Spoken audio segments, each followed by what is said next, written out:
મિત્રો, ગુજરાત સરકારની ઓજાસ વેબસાઇટ પર જ્યારે આપણે ફોર્મ ભરવાનું થતું હોય છે ત્યારે દરેક ફોર્મમાં આપણને 15 KB સાઇઝમાં આપણો ફોટોગ્રાફ અને સાથે આપણે સિગ્નેચરનો ફોટો અપલોડ કરવાનું થાય છે. ત્યારે મોટાભાગના મિત્રોને કન્ફ્યુઝ થતું હોય છે કે ભાઈ આપણે મોબાઈલમાં કઈ રીતે રિસાઇઝ કરી શકીએ છીએ. મિત્રો, આવો આપણે વિડીયોમાં સમજીએ.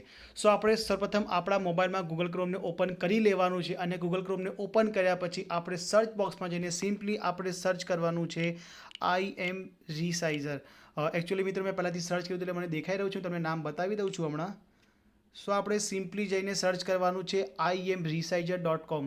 તમે જ્યારે આ વેબસાઇટ ઓપન કરશો મિત્રો, ખૂબ સરળ, ખૂબ ઇઝી છે. તમારે સિમ્પલી તમે જોતા હશો એ બાજુ લખેલું છે સિલેક્ટ ફાઇલ. સો આપણે આ સિલેક્ટ ફાઇલ પર ક્લિક કરીશું. આપણે જેમ ક્લિક કરીશું તો આપણે જેમ કે અત્યારે આપણે મારો આ ફોટો જે દેખાય છે કોટવાળો, તો મારે આ ફોટાને જો આની રિસાઇઝ મારે કરવી હોય તો હું સિમ્પલી તે ફોટા પર ક્લિક કરીશ.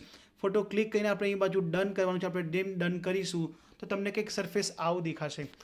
હવે તો તમે જોઈ શકશો, તમારે સાઇઝ જે કંઈ કરવી હોય, આપણે તમામ જાણીએ છીએ કે આપણને જનરલી 15 KB ફોટો માંગતા હોય છે. તો તમે અહીં બાજુ જઈને આ તમે જોશો સ્ક્રોલ, તો અહીં જ્યારે તમે ઓપન કરશો તો અહીં બાજુ ઉપર લખેલું છે KB. તો આપણે આ KB પર ક્લિક કરવાનું છે. તમે જેમ KB પર ક્લિક કરશો અને અહીં બાજુમાં ફરી આવીને અહીં બાજુ આપણે સિમ્પલી ટાઈપ કરવાનું છે 15, એટલે 15 KB થઈ જશે.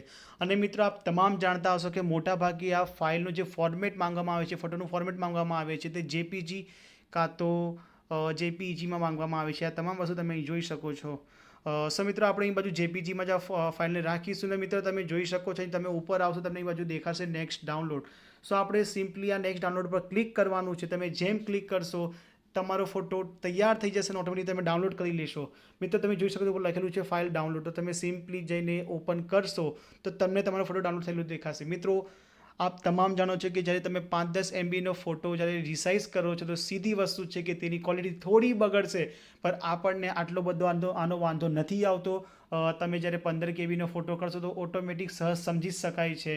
ઇવન ભરતી બોર્ડ પણ સમજે છે કે ફોટોની સાઇઝ થોડી બગડે છે, તો હવે ક્વોલિટીમાં પ્લસ માઇનસ હશે પણ એનો વાંધો નથી આવતો, કારણ કે મેં અત્યાર સુધી દરેક GPSCમાં પણ આ રીતેનો જ ફોર્મ ભર્યો છે અને હંમેશા તેને એક્સેપ્ટ કરવામાં આવ્યો છે. સો મિત્રો, આપણે જોઈએ કે ખરેખર શું સાઇઝ બદલાય કે નથી બદલાય. સો આપણે આપણા ગેલેરીમાં આવી જઈએ છીએ અને આપણે રિસેન્ટમાં જોઈશું ફોટો જે ડાઉનલોડ થયેલો છે.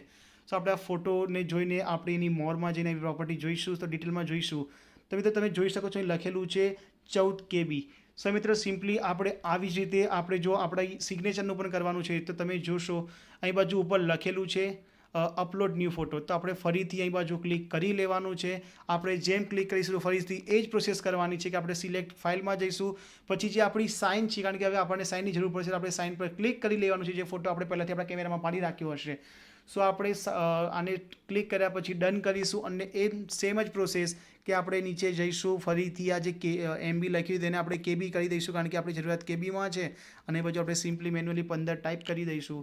અહીં 15 ટાઈપ કર્યા પછી JPG ફોર્મેટ જ રાખીશું અને ફરીથી આપણે ઉપર જઈશું અને અહીં ઉપર જે લખેલું છે નેક્સ્ટ ડાઉનલોડ, તો આપણે નેક્સ્ટ ડાઉનલોડ પર ક્લિક કરીશું તો ફરીથી આપણો ફોટો ઓટોમેટિક ડાઉનલોડ થઈને આપણા ગેલેરીમાં આવી જશે. મિત્રો, બહુ સિમ્પલ પ્રોસેસ છે. અને આવી જ રીતે જે મિત્રો અત્યારે કોન્સ્ટેબલનું ફોર્મ ભરવાના છે તો એ તમામ મિત્રો જાણતા જ હશે કે અત્યારે આપણને 1 MBની સાઇઝમાં, મેક્સિમમ 1 MBની સાઇઝમાં આપણે JPG EPG ફોર્મેટમાં આપણે ફોટો અપલોડ કરવાનો છે. તેમના માટે પણ સેમ પ્રોસેસ આ છે કે આપણે અપલોડ ન્યૂ ફોટોઝમાં જઈશું. આપણા મોબાઈલમાં આપણે જે પહેલાંથી માર્કશીટનો જે ફોટો પાડી રાખ્યો હશે, જેમ કે અત્યારે મેં જ્યારે મારા કેમેરાથી આ ફોટો ક્લિક કર્યો ત્યારે તે 5 MBનો હતો અને હવે આપણે તેને લગભગ 1 MB કાં તો એનાથી ઓછું આપણે એ બાજુ નક્કી કરીએ કે આપણે લગભગ KBમાં જ રાખીશું. 960 કે 970 KB કરી દઈએ કે જે વધારે ક્વોલિટી પણ ના બગડે, કારણ કે આપણે એપ્લિકેશનમાં સ્પષ્ટ એવી રીતે લખેલું છે કે ભાઈ આમાં ખાસ મતલબ જે કંઈક છે એ દેખાવું જોઈએ. તો આપણે આની KBમાં સાઇઝ કરી દઈએ 960 કરી દઈએ જેથી ક્વોલિટી વધારે બગડે ના. તો 960 KB કરી દીધી છે. JPG ફોર્મેટ જે માંગી છે એપ્લિકેશનમાં, તો આપણે 960ની સાઇઝ રાખી છે KBમાં અને JPG ફોર્મેટમાં ફરી સેમ પ્રોસેસ કે નેક્સ્ટ ડાઉનલોડમાં જઈને આપણે ક્લિક કરીશું તો આ ફરીથી ઇમેજ આપણી ગેલેરીમાં ઓટોમેટિક ડાઉનલોડ થઈ જશે. મિત્રો, ખૂબ સરળ પ્રક્રિયા છે. આપ તમામ આ વસ્તુથી શીખી શકશો. અહીં બાજુ થોડું નેટ ધીમે ચાલી રહ્યું છે તો એટલે ડાઉનલોડમાં ટાઈમ લાગી રહ્યું છે. બાકી મેં ઓલરેડી પહેલાં આ વસ્તુ અપલોડ કરીને ડાઉનલોડ કરી લીધી છે અને ડાઉનલોડ કર્યા પછી આ વિડીયો બનાવી રહ્યો છું. સો મિત્રો, વિડીયો કેવું લાગ્યું જરૂરથી કમેન્ટ કરજો અને નિરાતે આજે ફોર્મ ભરી દેજો. મિત્રો, મળીએ છીએ નેક્સ્ટ વિડીયોમાં. જય હિન્દ, જય ભારત.